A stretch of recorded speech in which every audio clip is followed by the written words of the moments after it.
Nogometaši Siene so pred domačim občinstvom neugoden nasprotnik. To so letos dokazali že večkrat.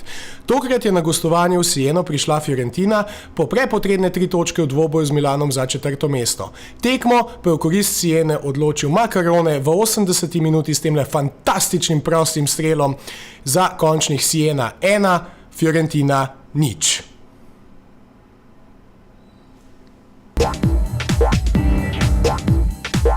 Milan je tokrat odšel na gostovanje v Toskano pri vedno neugodnem Empolju. Že v uvodnih minutah je nevarno zapretil Pato. Nato pa 19. minuta, Massimo, predložek Massimo, vratar je izpustil žogo, Pato in 1-0. Pato je izkoristil napako vratarja Empolja Busea, ki mu je žogo dobesedno spustil na nogo, nato pa je pospravil Pato v prazno mrežo za vodstvo Milana. Empoli je odgovarjal v 23. minuti. Predor Antoninja, predložek Antonin mimo Soldatija, mimo vseh, Buše sam 1-1.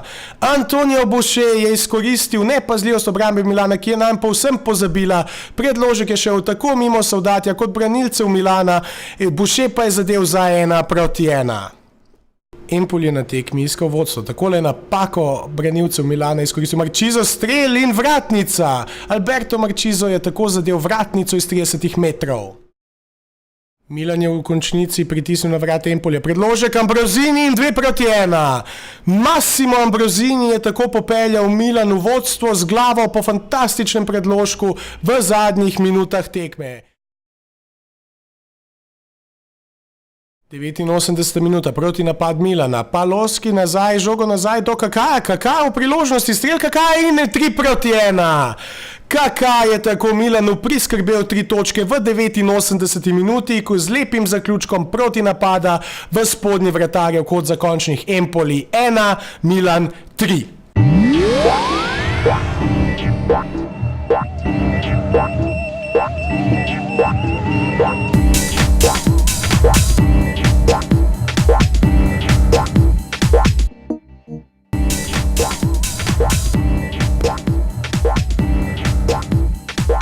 V četrtini finala FA pokala sta se na Oakwellu pomerila domači Barnsley in gostujoči Chelsea. Domačini so po zmagi nad Liverpoolom pričakovali novo presenečenje, s čimer bi se uvrstili v polfinale pokala. Že v 37. minuti so imeli odlično priložnost, Madžar Ferengi je sprejel žogo v kazenskem prostoru, za zadetek pa mu je zmanjkalo sreče. Ostalo je pri 0-0. Tudi po 65 minutah je bil izid še vedno 0-0, nato pa se je zgodil odločilen trenutek tekme. Barnsley je bil v napadu, žoga je na desnem boku prišla do Devaneyja, slednji je poslal uporaben predložek v sredino, tam se je oznašal Odedžaj in zadev. Barnsley je po 66 minutah vodil z 1-0, Carlo Cudicini je bil nemočen. 1-0 je bil tudi končni izid srečanja, Barnsley pa je po Liverpoolu premagal še Chelsea in je prav presenečenje FA pokala. Manchester United je na domačem Old Traffordu gostil Portsmouth in vse do 78. minute kljub številnim priložnostim ni uspel zadeti. Nato pa so gostje izvedli hiter protinapad, žoga je prišla do Baroša, tega pa je nepravilno zaustavil Kuščak. Sodnik je vratarju Manchester Uniteda za to posredovanje pokazal rdeč karton, zaradi dejstva, da je bil Edin van der Sar zamenjan že v polčasu, pa je med vratnici moral eden izmed igralcev. Montari je izvedel najstrožjo kazen, Rio Ferdinand pa bi strel skoraj obranil. Končni izid srečanja je bil tako Manchester United Portsmouth 0-1, rdeči vragi pa so presenetljivo izpadli.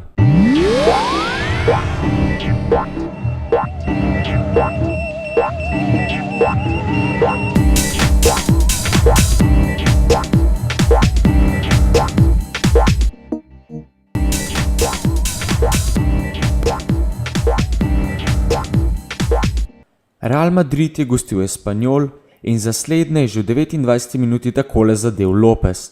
Luis Garcia je na hitro izvedel kot, Lopez pa je na drugi vratnici čisto sam zadel z glavo.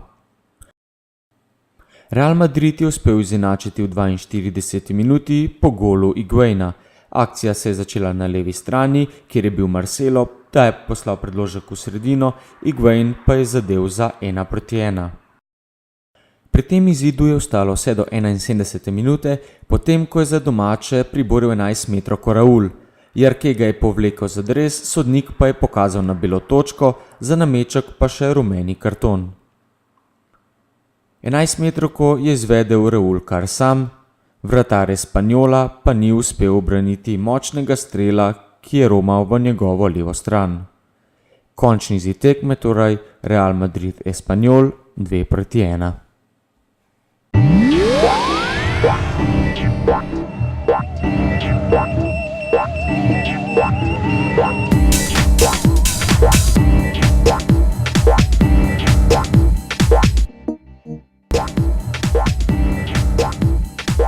Prejšnji teden smo si v 91 minuti ogledali večni srbski derbi. Ta teden pa je bil na sporedu večni hrvaški derbi. V Zagrebu sta se na Maksimirju pomerila domači Dinamo in gostujoči Hajduk iz Splita.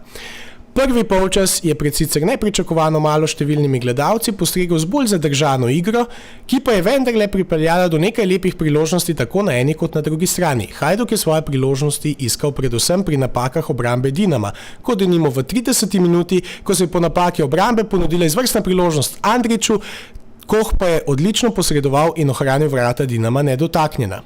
Dinamo je skušal s strpnimi napadalnimi akcijami streti čvrsto obrambo Hajduka. 37. minuta, kot za Dinamo, predložek Vrdoljak in 1-0. Ivica Vrdoljak je tako v 37. minuti popeljal Dinamo v vodstvo. V drugem polčasu, ki se je začel z nekaj minutnim zamikom zaradi bakljade navijačev, lepših priložnosti domači niso imeli. Je pa zato Hajduk prišel do nekaj polpriložnosti. Dinamo je tako uspešno hranil rezultat iz prvega polčasa in si s tem zagotovil že kar visokih 16 točk prednosti pred drugo uvrščeno Rijeko. Omeniti pa gre še 91. minuto, v kateri je imel Tomislav Bušić fantastično priložnost za izenačenje, Georg Koh pa je tako postal junak derbija.